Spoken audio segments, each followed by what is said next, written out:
क्या भगवान राम ने सच में एक निर्दोष साधु की हत्या कर दी थी, या फिर इसके पीछे कोई ऐसा सच छिपा है जिसे आज तक हम समझ ही नहीं पाए? सोचिए, एक राजा जिसे मर्यादा पुरुषोत्तम कहा जाता है, जिसकी न्यायप्रिया की मिसाल दी जाती है, उसी पर आरोप लगे कि उसने एक तपस्वी की हत्या कर दी।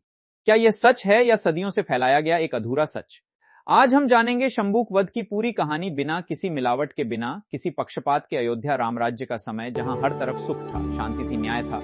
लोग कहते थे राम के राज्य में कोई दुखी नहीं होता। लेकिन एक दिन कुछ ऐसा हुआ जिसने पूरे राज्य को हिलाकर रख दिया। एक ब्राह्मण अपने छोटे बेटे की लाश को गोद में लेकर राजमहल के सामने आकर रोने लगा। उसकी आवाज इतनी दर्द भरी थी कि सैनिक भी उसे रोक नहीं पाए। वह चिल्ला रहा था, हे राजा राम, आपके राज्य में यह कैसा अन्याय हो रहा है? मेरा बेटा बिना किसी कारण के मर गया। कहा जाता है कि राम राज्य में कोई अकाल मृत्यु नहीं होती, तो फिर मेरा बेटा क्यों मरा? यह सुनकर पूरा दरबार सन्न रह गया। भगवान राम गहरी सोच में डूब गए, क्योंकि यह सिर्फ एक पिता का दुख नहीं था, यह उनके पूरे राज्य पर सवाल था। उन्होंने तुरंत अपने गुरु वशिष्ठ और अन्य ऋषियों को बुलाया और पूछा, हे गुरुवर, मेरे राज्य में ऐसा कैसे हो सकता है? किस कारण से एक निर्दोष बालक की मृत्यु हो गई? गुरु वशिष्ठ ने ध्यान लगाया। कुछ समय बाद उन्होंने आंखें खोली और कहा, हे राम, यह सामान्य मृत्यु नहीं है, यह अधर्म का परिणाम है। आपके राज्य में कोई ऐसा व्यक्ति है जो अपने धर्म के विरुद्ध कार्य कर रहा है, और उसी के कारण यह अनहोनी हुई है। राम ने पूछा, वह कौन है? गुरु बोले, कोई शूद्र तपस्या कर रहा है, और यह तपस्या इस युग के नियमों के खिलाफ है। यह सुनकर राम चौंक गए, क्योंकि त्रेता युग में समाज के नियम अलग थे। हर वर्ण के लिए अलग कर्तव्य तय थे, और उन नियमों को तोड़ना ब्रह्मांड के संतुलन को बिगाड़ सकता था। राम ने तुरंत निर्णय लिया, मैं स्वयं जाकर सत्य का पता लगाऊंगा। रात का समय था। राम अपने धनुष बाण के साथ अकेले ही निकल पड़े। जंगलों से होते हुए, पहाड़ों को पार करते हुए आखिरकार उन्हें एक जगह से तेज प्रकाश दिखाई दिया। वह धीरे धीरे उस ओर बढ़े, और जो उन्होंने देखा वह चौंकाने वाला था। एक व्यक्ति उल्टा लटका हुआ गहरी तपस्या में लीन था। उसका शरीर धूल से ढका हुआ था, आंखें बंद थीं, और वह मंत्र जप रहा था। राम ने आगे बढ़कर पूछा, है तपस्वी, तुम कौन हो? उसने आंखें खोली और शांत स्वर में कहा, मैं शंबुक हूं। राम ने पूछा, तुम ये कठोर तपस्या क्यों कर रहे हो? शंबुक बोला, मैं स्वर्ग प्राप्त करना चाहता हूं। मैं अपने शरीर के साथ देवताओं के लोक में जाना चाहता हूं। राम कुछ पल के लिए शांत रहे, फिर उन्होंने पूछा, तुम किस वर्ण के हो? शंबुक ने बिना झिझक जवाब दिया, मैं शूद्र हूं। यह सुनते ही राम का चेहरा गंभीर हो गया, क्योंकि उन्हें समझ आ गया था कि यही वह कारण है जिसके बारे में गुरु वशिष्ठ ने बताया था। राम बोले, हे शंबुक, क्या तुम्हें पता है कि यह तपस्या इस युग के नियमों के विरुद्ध है? शंबुक ने कहा, हां मुझे पता है, लेकिन क्या आत्मा का कोई वर्ण होता है? क्या भगवान के पास जाने के लिए किसी जाति की जरूरत होती है?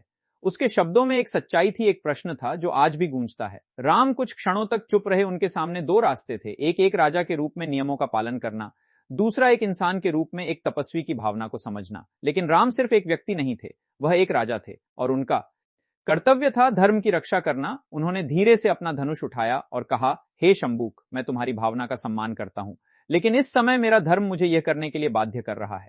इतना कहकर राम ने अपना बाण छोड़ा, और अगले ही पल शंबुक का सिर धड़ से अलग हो गया। जैसे ही शंबुक की मृत्यु हुई, आकाश से फूल बरसने लगे। देवताओं की आवाज आई, धन्य हो राम, आपने धर्म की रक्षा की। उसी समय अयोध्या में वह मृत बालक अचानक जीवित हो गया। पूरा राज्य खुशियों से झूम उठा। लोगों ने कहा, देखा, यही है राम राज्य। लेकिन कहानी यहीं खत्म नहीं होती। असल सवाल अब शुरू होता है, क्या यह सच में न्याय था, या यह उस समय के समाज का नियम था जिसे आज हम समझ नहीं पा रहे? कुछ ग्रंथों में यह घटना विस्तार से मिलती है, जैसे कि उत्तरकांड, लेकिन कई विद्वान यह भी मानते हैं कि यह हिस्सा बाद में जोड़ा गया हो सकता है, क्योंकि वाल्मीकि रामायण के मूल भाग में इस घटना का स्पष्ट उल्लेख नहीं मिलता। तो क्या यह कहानी पूरी तरह सत्य है, या यह समय के साथ बदली गई? अब जरा सोचिए, अगर हम इस कहानी को आज के नजरिए से देखें तो शंबुक गलत नहीं लगता। वह सिर्फ भगवान को पाना चाहता था, लेकिन उस समय समाज के नियम अलग थे, और उन नियमों को तोड़ना एक बड़ा अपराध माना जाता था। राम ने वही किया जो उस समय के धर्म और नियमों के अनुसार सही था। लेकिन इस कहानी का एक और पहलू भी है। कुछ लोग कहते हैं राम ने शंबुक को मारा नहीं, बल्कि उसे मोक्ष दिया, क्योंकि भगवान के हाथों मृत्यु सीधे मुक्ति का रास्ता मानी जाती है। तो क्या यह सजा थी, या एक तरह की मुक्ति? यह कहानी हमें सोचने पर मजबूर करती है। धर्म क्या है, नियम क्या है, और सबसे बड़ा सवाल, क्या समय के साथ धर्म की परिभाषा बदल जाती है? राम सिर्फ एक भगवान नहीं है, वह एक आदर्श है, एक ऐसा आदर्श जिसे समझना आसान नहीं।